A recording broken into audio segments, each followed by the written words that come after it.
আমি কেন মেয়েকে হারালাম? আমি কি খুব প্রভাবশালী নই বলে আমার মেয়েটাকে আজকে হারিয়ে ফেলতে হলো? যারা প্রভাবশালী তারা টাকা পয়সা দিয়ে বাইরে মেয়েকে পাঠিয়ে দেয়, ছেলেকে পাঠিয়ে দেয়, সুরক্ষিত জায়গায় পাঠিয়ে দেয়। আর আমার মেয়েটা মেধার ভিত্তিতে সরকারি হসপিটালে চান্স পেয়েছিল। সে পড়াশোনায় অনেক ভালো ছিল, অনেক পরিশ্রমী ছিল, তাই তাকে পৃথিবীতে বেঁচে থাকতে দেওয়া হলো না।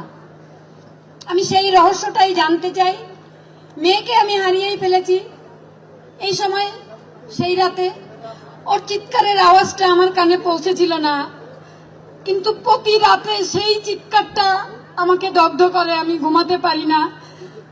আমার সঙ্গে সঙ্গে হয়তো আপনারা অনেকেই ঘুমাতে পারেন না, কিন্তু কেন বাংলায় এই অবস্থাটা হলো? কেন তাকে এই পৃথিবী থেকে চলে যেতে হলো? কারা তাদের আমাদের থেকে ছিনিয়ে নিতে বাধ্য করলো? সে তো বাবা মার কাছেই ফিরে যেতে চেয়েছিল জনসেবা করে। কারা এই করলো সেটা যতদিন এই রহস্য না আমি উদ্ঘাটন করতে পারবো, ততদিন আমি এই আন্দোলন চালিয়েই যাব। আপনারা সবাই আমার পাশে থাকবেন, যেভাবে এতদিন, আজ 1 বছর হয়ে গেছে, আপনারা আমার মেয়েকে ভোলেননি কোনোদিন, হয়তো কোনোদিনই ভুলবেন না, আমরা দেব না ভুলতে।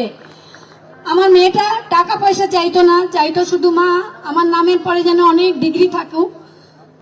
তার ওই পরিষেবাটা আমরা দিতে পারবো না, কিন্তু নাম যাতে তার পৃথিবীতে সুরক্ষিত থাকে সেই জিনিসটা আমরা করে যাব। আমার মেয়ে আর ফিরে আসবে না, কিন্তু ওই 9 আগস্ট কোনো বাবা মার যেন জীবনে না আসে, কোনো মেয়ের যেন এই স্বপ্ন পূরণ করতে গিয়ে স্বপ্নটা হাতের মুঠো থেকে বেরিয়ে গিয়ে পৃথিবীর বাইরে চলে যেতে না হয়, বাবা মার কোলে থাকতে পারে।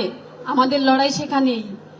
এই দুর্নীতির সমাজ, এই স্বাস্থ্য ব্যবস্থার যে দুর্নীতি 9 আগস্ট আমরা দেখেছিলাম 2024-এ, সেই দুর্নীতির যে শিকড়, সেই শিকড়টা আমরা উপড়ে ফেলতে চাই। মেয়ে আমাদের আর ঘরে আসবে না। 4 মাস আগে গাড়ি কিনেছিল, গত বছর 9 আগস্টের, মাত্র 4 মাস। খুব তার কষ্ট ছিল, মা গাড়িটা নিয়ে শুধু আমি হসপিটালেই যাই আর বাড়িতে আসি, তোমাদের নিয়ে কোথাও ঘুরতেই যেতে পারলাম না।